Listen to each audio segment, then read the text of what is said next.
absolutely brilliant at what he does. And he's very good at what exactly. So if you're going to have an inaugural podcast category, and you don't have. It just speaks to living in the blue sky bubble. Yeah. Like, get out of your fucking bubble, you know? I want to be one of you. I am one of you. But you're just so hard to defend because you're just so fucking smug assholes. And this town is the epicenter of the problem. It really is. I just got a Golden Globe nomination for the one I did. Oh, really? That's yesterday. How often do you get nominated for your specials? Nothing. I used to get nominated for everything, and then the wokeness came in, and then I was considered conservative. Which are you bad? Ridiculous. So I was what I call soft cancer. Bill Maher has now turned his fire toward Hollywood, and the result is explosive. The outspoken anti-woke critic unloaded on the film industry for pushing ideological agendas and reshaping culture in ways he says have completely backfired. According to Maher, Hollywood's obsession with virtue signaling has hurt creativity, alienated audiences, and weakened its own influence. The takedown was savage, relentless, and unapologetic. No hedging. No walking it back. Just a blunt assessment of an industry Maher believes has lost touch with reality. So hit that subscribe button, because we're diving straight into the fallout. I want to do something next year about celebrities, not to get too political, but they just make it worse. Your whole career. No, I mean with you guys. They just make it worse, celebrities do, when they speak. And they're almost always on one side of the political divide. Yes. And that's basically the side I vote for. You know, as I always say to my woke friends, we voted for the same person. You're just why she lost. I could gather, and I think I will, because it'll be funny, just the incredibly stupid things that celebrities say about politics or finance or something. Yeah, we're bad. And then, so if you're like the person out there going, well, how can you live on $100 million a year? Vote Kamala Harris. It's like, that's the game. Yeah. Bill Maher takes a sharp swipe at celebrities who feel compelled to lecture the public about politics, and in his view, often without understanding the real-world consequences of what they're saying. Maher even jokes that while faster than a multi-millionaire celebrity telling struggling voters how to live, how to vote, or what policies are best for them. When someone worth hundreds of millions lectures ordinary people about money or morality, Maher says, the conversation is over before it even begins. He openly admits that he voted for Kamala Harris, but he also says he knew early on that she was headed for defeat. In Maher's view, her refusal to clearly distance herself from the increasingly unpopular woke movement made her vulnerable long before Election Day. Reassurance over realism. Meanwhile, Hollywood celebrities flooded Harris with glowing endorsements, confidently predicting an easy win. Maher argues this created a dangerous illusion of momentum, one fueled by applause, social media praise, and moral posturing rather than genuine voter sentiment. In the end, Maher says reality hit harder than any red carpet endorsement ever could.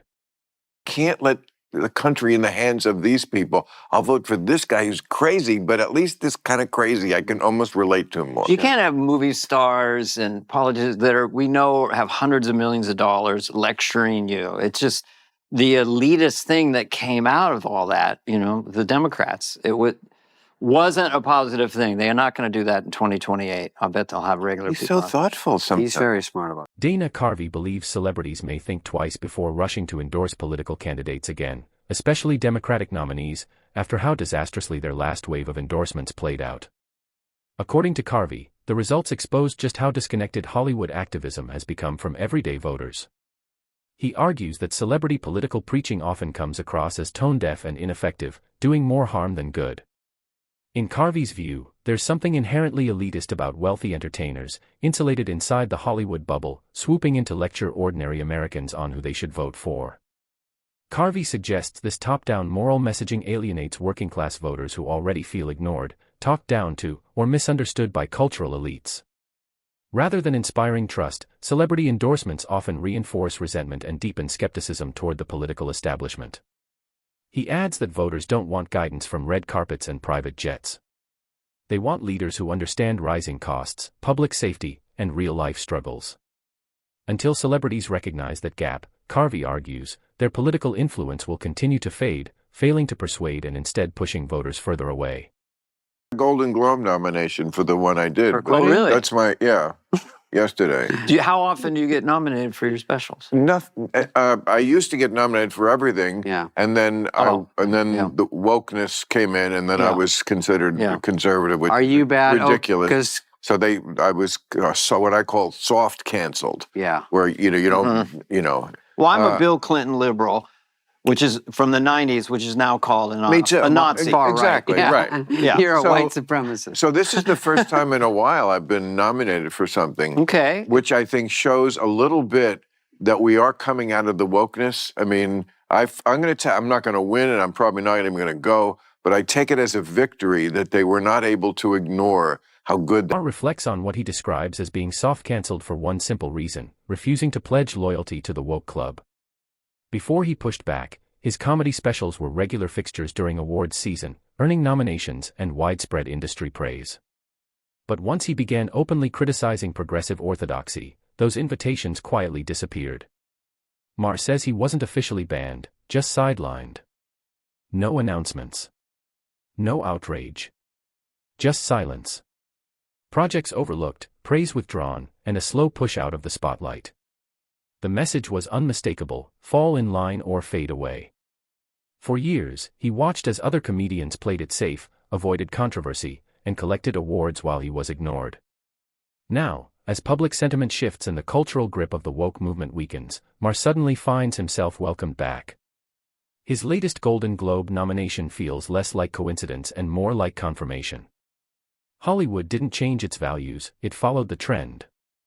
Credit to Maher for holding his ground. He absorbed the backlash, endured years of quiet exclusion, and refused to bend under ideological pressure when staying silent would have been far easier.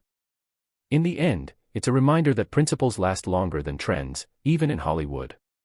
That the woke can watch and not throw up because I call their shit out. And the fact that people are laughing shows that it's funny. When you do stupid things, it's funny. And the left did a lot more stupid things in the last 5 to 10 years. And I'm a comedian. I go where the gold is.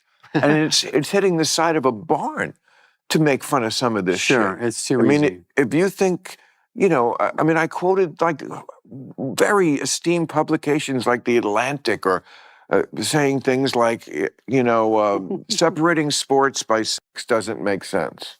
Well, if that's not of course it does. If anybody can't do 5 minutes on that, Yeah. or Mr. Beast, who was helping disabled people, and the Washington Post guy was tweeting like, he thinks disability is something that needs to be solved. Maher has taken relentless fire over the past few years for his unapologetic anti-woke stance. Many expected the pressure to eventually break him. Instead, he did the opposite. Rather than retreat, Maher doubled down, dedicating a major portion of his latest comedy special to taking direct aim at the far left, while others carefully tiptoed around controversy. He didn't hedge. He didn't soften the edges. He charged straight into it. That kind of defiance takes real nerve in an industry where careers can disappear overnight for saying the wrong thing.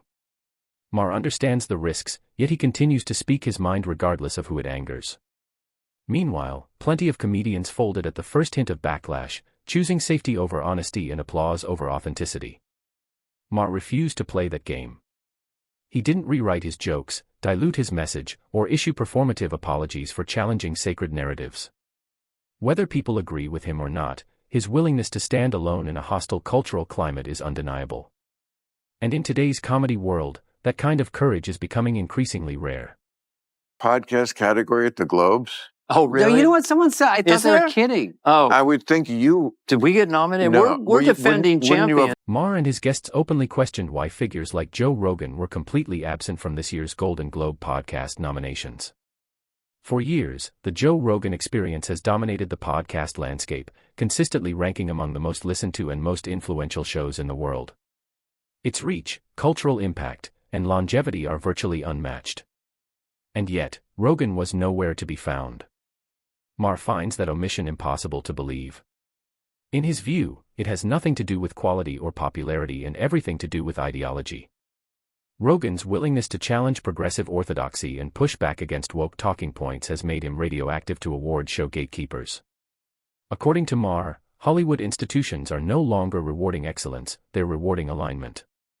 Voices that repeat approved narratives are celebrated, while dissenters, no matter how successful, are quietly erased from recognition. The result, Maher warns, is an awards culture that looks less like merit-based honor and more like ideological enforcement. Brilliant at I what, mean, what he and does. he's very Yeah. good at what exactly. Amazing. So if you're Amazing. going to have an inaugural podcast category, And you don't maybe have... it just Yeah. it just speaks to living in the blue sky bubble. Yeah. But get out of your bubble, you know. I want to be one of you. I am one of you. But you're just so hard to defend because you're just such so fucking smug assholes. Just and this town is the epicenter of the problem. Maher then unleashes a blistering critique of Hollywood, accusing the industry of being trapped inside a self-reinforcing liberal bubble. According to him, studio executives, award committees, and celebrities have become so insulated that they refuse to engage with anyone who challenges their worldview.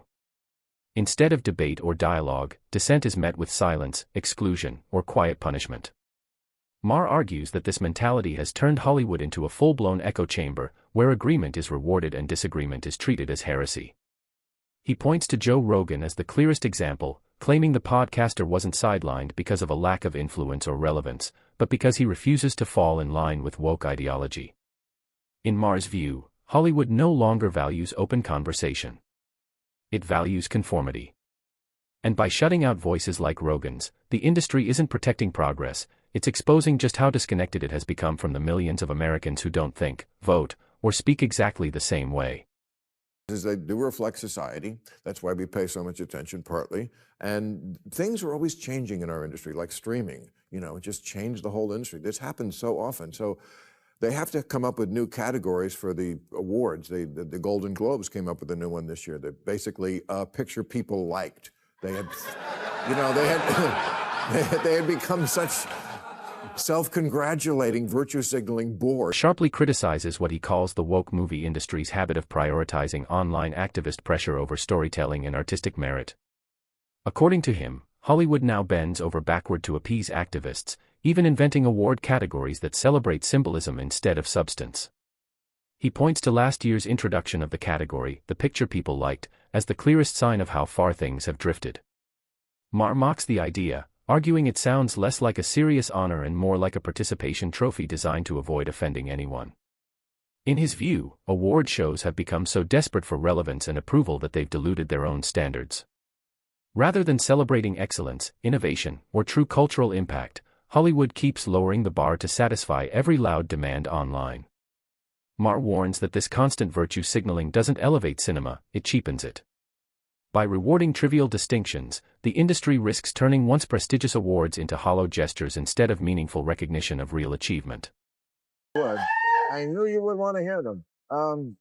For example, this was needed. Best editing of a film that's still an hour too long.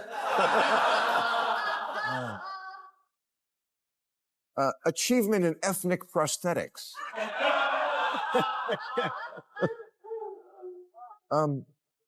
Best achievement in replacing an actor who tweeted something offensive. Best use of a freeze frame, followed by the words, "You're probably..." Maher then turns his attention to Hollywood executives, unleashing sharp mockery through a series of biting parodies aimed at the Oscars and the Golden Globes.